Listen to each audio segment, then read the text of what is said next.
할렐루야. 오늘도 말씀해 주시는 깨달음과 힘으로도 승리하는 날이 되시기를 축복합니다.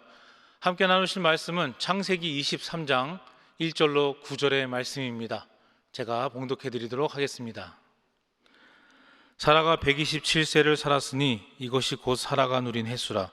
사라가 가나안 땅 헤브론 곧 기럇 아르바에서 죽음에 아브라함이 들어가서 사라를 위하여 슬퍼하며 애통하다가 그 시신 앞에서 일어나 나가서 해 족속에게 말하여 이르되 나는 당신들 중에 나그네요 거류하는 자이니 당신들 중에서 내게 매장할 소유지를 주어 내가 나의 죽은 자를 내 앞에서 내어다가 장사하게 하시오.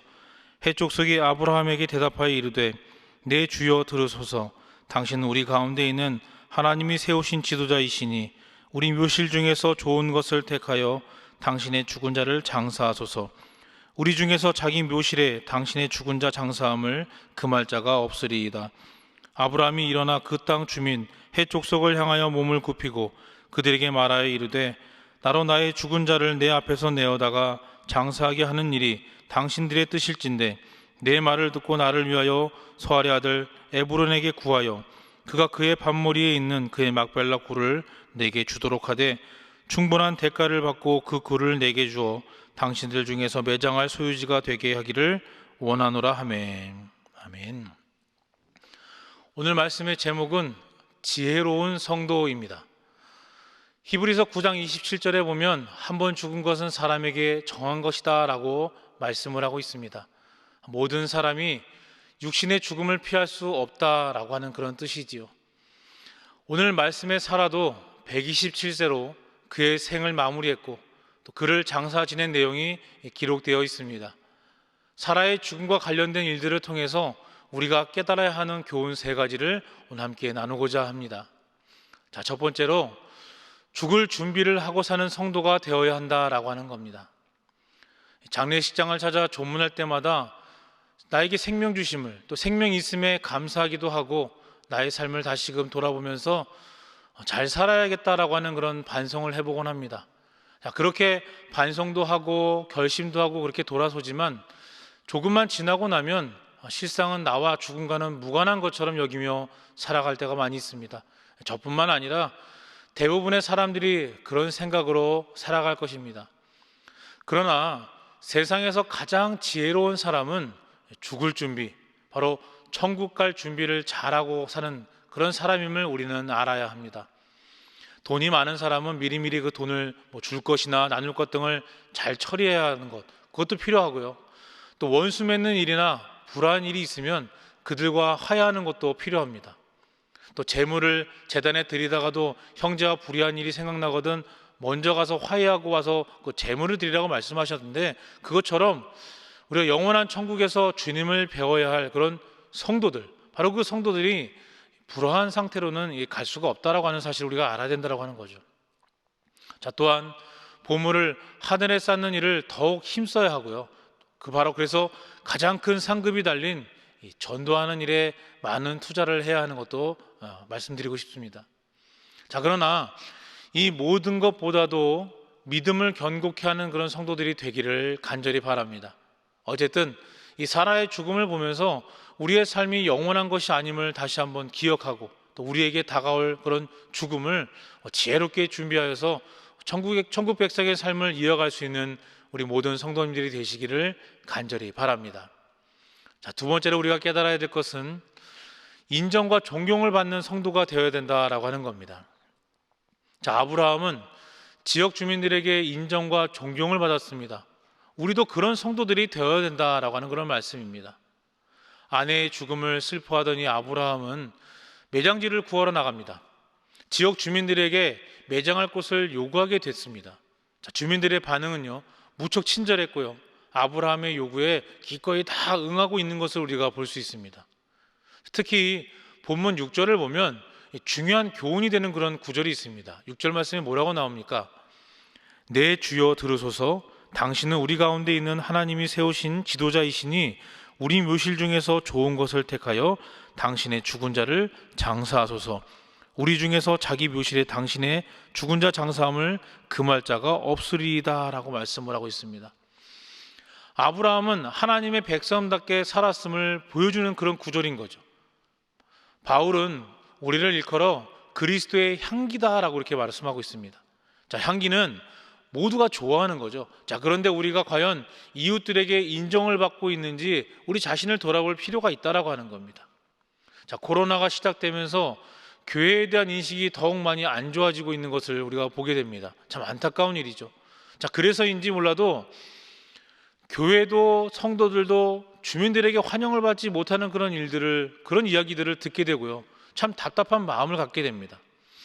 어디서부터 잘못되었는지 우리가 반성하고 이제라도 인정을 받는 그런 삶을 살도록 노력해야 될 것입니다. 아브라함에게 했던 말처럼 당신은 정말 하나님의 사람이다라고 하는 이 말을 들을 수 있다면 모든 문제가 분명히 해결될 겁니다. 전도도 우리가 먼저 인정을 받아야만 상대에게 좋은 영향을 끼칠 수 있는 것 아니겠습니까? 마태복음 5장 16절에 이런 말씀이 있습니다. 그들로 너희 착한 행실을 보고 하늘에 계신 너희 아버지께 영광을 돌리게 하라. 여러분 너무 잘 아시는 말씀이죠. 자, 이렇게 말씀하신 주님의 말씀은 전도에도 적용되는 그런 중요한 말씀이죠. 아브라함은 원주민들에게도 하나님의 백성으로 인정을 받았고 또 존귀 여김을 받았는데 우리도 사람들에게 인정과 존경을 받는 그런 자가 되어야 될 줄로 믿습니다. 마지막 세 번째로 아브라함의 덕행을 본받는 그런 성도가 되어야 된다고 하는 겁니다. 인정을 받고 존경을 받는다는 것이 결코 쉬운 일은 아닙니다. 아브라함은 더구나 이주민의 처지에서 그런 위치에 오른다라고 하는 것은 그의 삶이 어떠했는지를 대변해 준다라고 할 수 있는 거죠. 아브라함은 무척 겸손했습니다. 수많은 재산과 또 종들이 있었고요. 훈련된 수백 명의 용사들이 있었습니다. 자, 그럼에도 불구하고 아브라함은 매우 겸손한 것을 볼 수 있습니다. 매장지를 구할 때 그는 햇사람들 앞에서 몸을 굽히고 있어요. 자, 겸손은 덕 중에서 으뜸입니다. 지도자일수록 몸을 굽히는 그런 겸손이 필요하다라고 하는 거죠. 못난 송아지 엉덩이에 뿔 나고 쭉정이일수록 목이 뻣뻣합니다. 몸을 굽히는 것은 결코 여러분 부끄러운 일이 아닙니다. 그들이 더욱 인정을 받고 존경받는 그런 인물이 될 수 있다라고 하는 거죠. 나란히를 책임지는 분들이 좀 더 겸손해지면 좋겠다라고 하는 그런 생각을 자주 하게 됩니다.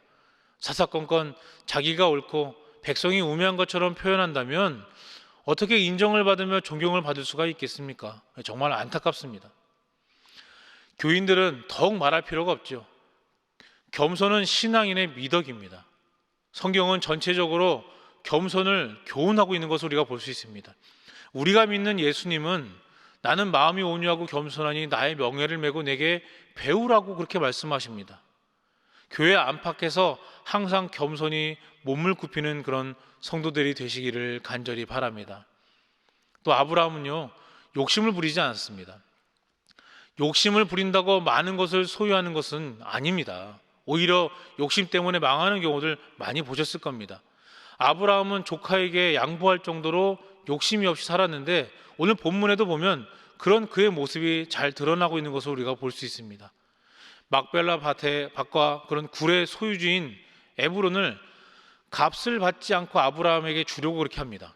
자, 그런데도 아브라함은 기어이 정당한 값을 지불하고 그 밭과 굴을 자기 소유로 삼았습니다. 사람들은 공짜 참 좋아합니다. 저도 좋아합니다. 자, 그러나 믿는 사람들은 결코 그래서는 안 된다라고 하는 거죠. 정당한 값을 지불할 줄 아는 것이 중요한 덕입니다. 그런 사람은 어디에 가나 존경을 받는 거죠.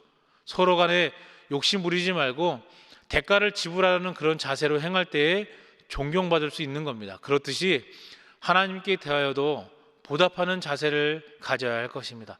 이것이 또 하나 매우 중요한 그런 덕인 겁니다. 사랑하는 성도 여러분, 사라의 장례를 통해 우리에게 깨닫게 하시는 말씀을 기억하시기 바랍니다. 그 교훈을 잊지 마시고 날마다 죽음을 준비하고 살되 겸손과 또 욕심 부리지 않는 그런 삶을 통해서 하나님의 사람으로 인정받고 살아갈 수 있는 우리 모두가 되기를 간절히 바랍니다. 진정으로 지혜로운 성도가 되셔서 하나님의 뜻을 이루고 하나님의 마음을 기쁘시게 해드리는 우리 모두가 되기를 주님의 이름으로 간절히 축원합니다. 함께 기도하겠습니다. 사랑과 은혜가 충만하신 하나님 감사를 드립니다. 우리에게 생명을 허락하시고 믿음 주셔서 성도의 삶을 살게 하시니 감사를 드립니다. 또한 아름다운 가정과 믿음의 공동체를 허락하시니 감사합니다. 우리로 하여금 주님의 은혜를 잊지 않게 하시고 감사하는 마음으로 거룩하고 성결한 삶을 살게 도와주시옵소서. 우리가 이 세상을 살아가면서 참된 지혜를 가지고 살기를 원합니다. 믿는 자들의 삶이 이 땅에서 끝나는 것이 아님을 기억하게 하셔서 세상에 소망을 두는 삶이 아니라 하나님 나라를 바라보며 살아가는 성도가 되게 하여 주시옵소서. 또한 이 세상을 살아가며 천국 백성으로서의 준비를 잘하는 지혜로운 자가 되게 하시어 하나님의 백성으로서의 합당한 삶을 살아 사람들에게도 인정받는 삶이 되게 하여 주시옵소서. 아브라함처럼 겸손하고 욕심부리지 않고 존경받는 삶을 통해 하나님의 영광을 돌리는, 하나님께 영광을 돌리는 우리들의 삶과 믿음이 되게 하여 주시옵소서. 이 땅의 삶을 마치는 날 하나님과 사람들에게 인정받을 수 있는 믿음의 삶을 사는 오늘이 되게 축복하여 주시옵소서. 모든 말씀 거룩하신 예수 그리스도의 이름으로 기도하옵나이다. 아멘.